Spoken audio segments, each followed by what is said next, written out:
It's been a life in the Philippines. Ayan po, good afternoon po. Ayan, hapon na po actually ngayon. So, it's November 2. So, tapos na ang ating mahal na araw. Mahal na araw ba? All Saints Day. Ayun pala.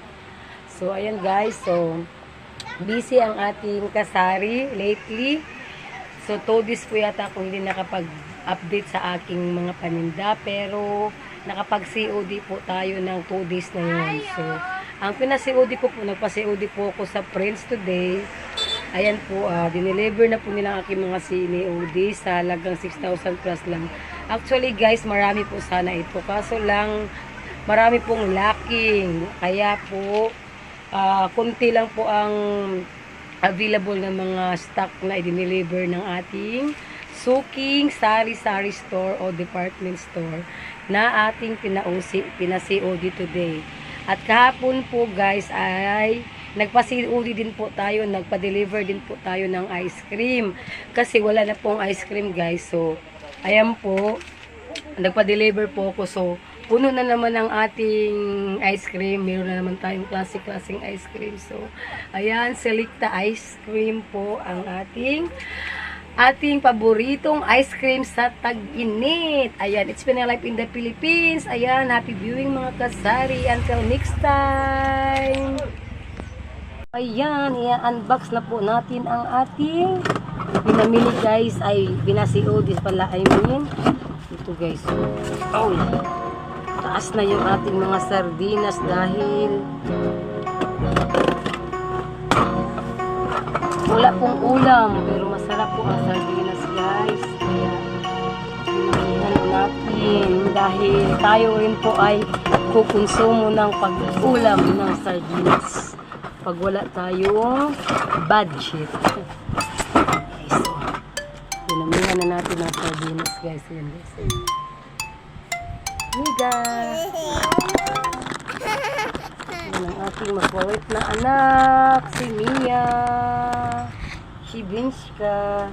Yan, stock din tayo ng suka na 100 ml dahil wala na tayo 100 ml na suka, puro na tag 200 ml ang ating suka. At kaya nagpa-deliver din po tayo, di ba Mia? Yan, i-display na natin.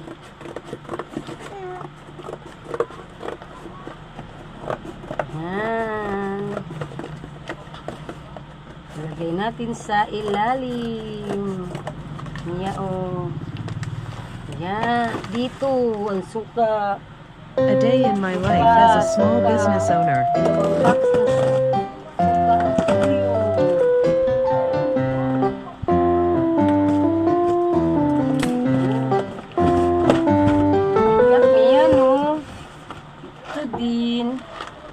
Lagay dito para makita ng ating mga customer.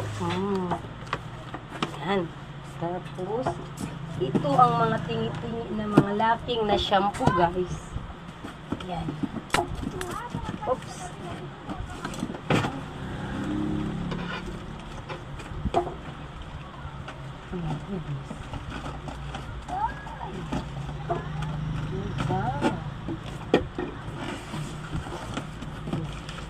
Yan guys, so mali ang ang friends. Dapat nag-order ako ng yung tagwa 1/4 kilo ng Star Margarine na binigay sa akin yung nasa sachet na maliliit. Ay, yun lang po ang ang mahirap sa COD. Ang order natin ay mamali-mali. Maganda pa rin talaga yung tulad nito, iba. Plastic na sa bote sana. So, yan. Star Margarine. Imbis na yung tag 1/4 kilo ang ibinigay ay nasa sachet. Tapos yung lacking na shampoo. Marami na naghahanap nito. So, nag-stock rin tayo ng shampoo. At lalong-lalo na ito ang ating fast moving na Choco Mocho. Ayan. Fast moving to sa mga anak ko. Fast moving kay Mia. Tsaka kay Liam. O, yan o. Sa ganda ng ngiti at tingin ni Mia sa aming Choco Mocho.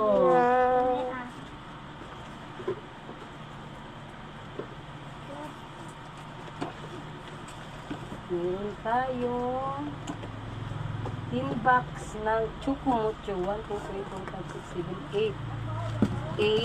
8. Uy, bakit kulang? Ito pa. 10. Ayan. At saka, yung mga panghalo sa alak-alak. Juices. Yan po. Orange, tang. At saka yan yung hinahanap nila. Grapes. So, mayroon na po tayong grapes na marami naghahanap eh. So, mayroon na po tayo niyan. Start na tayo. So, ayan na po ang ating update. It's Pinel Life in the Philippines ng ating haul and pricing sa ating mga paninda ng November 2. I-check natin guys kung Day in my life as a small business owner. Diba sa ating check meron Gerber's to mahating air at saka 200 Libos ko chupo tang litro 36 Palmolive